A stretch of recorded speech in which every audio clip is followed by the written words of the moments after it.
दोस्तों।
के तरफ अपनी साइकिल से निकल पड़ा और सबसे गलत बात तो ये थी कि उसने इस बारे में किसी को नहीं बताया था और कोई उसे डिस्टर्ब ना करे, इसीलिए उसने अपना मोबाइल भी नहीं लिया था।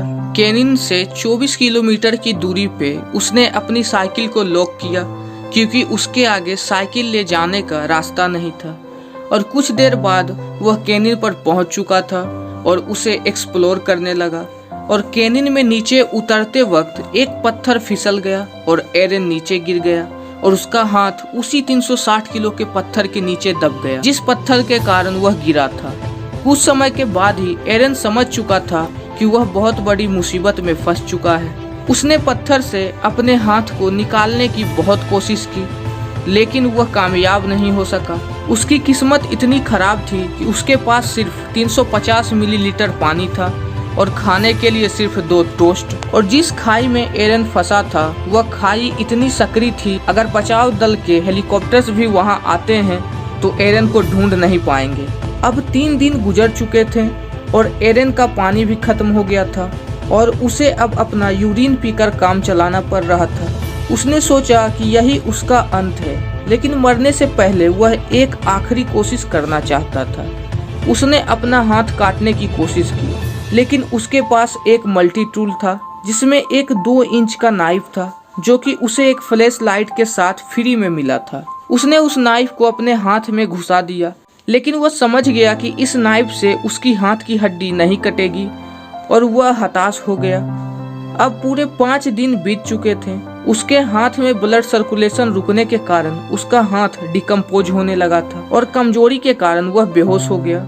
और बेहोशी के हालत में उसने एक सपना देखा कि एरन भविष्य में अपने बच्चे के साथ खेल रहा है, पर उसका दाहिना हाथ कटा हुआ है। वह एकाएक उठता है और इस सपने को पूरा करने की कोशिश में लग जाता है। सबसे पहले तो उसने अपने हाथ को ट्विस्ट करके अपनी रेडियस और अन्ना बोन्स को ब्रेक कर लिया, जो कि हमारी कुहनी के जॉइंट के पास होती है। और उस 2 इंच की नाइफ से सबसे पहले उसने अपनी हाथ की स्किन्स और मसल्स को काट डाला। फिर हाथ की टेंडर्स और नर्व्स को कट करना शुरू किया। ये वही टेंडर्स और नर्व्स होते हैं जो कि केहूनी के पास होते हैं और जिनमें थोड़ी सी जब चोट लगती है तो हमें करंट सा लगता है। तो सोचो दोस्तों, बिना किसी एंथीसिया और मेडिकल हेल्प के इन्हें डायरेक्ट कट करना कितना मुश्किल और दर्द भरा रहा होगा। ये प्रोसीजर पूरे 1 घंटे तक चला, जिसमें एरन का 25% ब्लड बह गया और आखिर में उसने अपने हाथ को काट डाला और उस पत्थर से आज़ाद हो गया। उसके चेहरे पर हाथ कटने के गम से ज़्यादा आज़ाद होने की खुशी थी, लेकिन अभी भी उसकी मुश्किलें पूरी तरीके से ख़त्म नहीं हुई थी। अभी उसे 24 किलोमीटर का सफ़र और तय करना था, इसीलिए उसने उस घाटी को पार करने का सोचा और एक हाथ की मदद से उसने रोप का सहारा लेते हुए उसने दूसरी तरफ से घाटी को पार कर लिया और नीचे उतर गया, जिससे उसका सफ़र 9.7 किलोमीटर का बच गया। और कुछ दूर चलने के बाद एरन को एक फैमिली मिली जो वहां घूमने आई थी और उन्होंने एरन की मदद की और उसे पानी भी पीने को दिया। और तब एक आदमी ने बैकअप दल को फोन किया। बैकअप दल एरन को ही खोज रही थी क्योंकि उसकी फैमिली ने उसकी मिसिंग रिपोर्ट दर्ज कराई थी। अब एरन हॉस्पिटल में रिकवर हो रहा था और रिकवर होने के बाद उसने फिर से माउंटेनियरिंग शुरू कर दी और उन सभी 53 पर्वत चोटियों पर चढ़ने वाला पहला इंसान बना। तो दोस्तों, आज की यह वीडियो यहीं तक है। अगर आपको ये वीडियो पसंद आई हो तो इस वीडियो को एक लाइक करें, इसे शेयर करें और हमारे चैनल फैक्ट बस्टर को सब्सक्राइब करना ना भूलें। मैं आपका होस्ट और दोस्त फैक्ट बस्टर आपसे मिलूंगा अगले वीडियो में इसी तरह के एक दिलचस्प टॉपिक के साथ। जय हिंद, वंदे मातरम।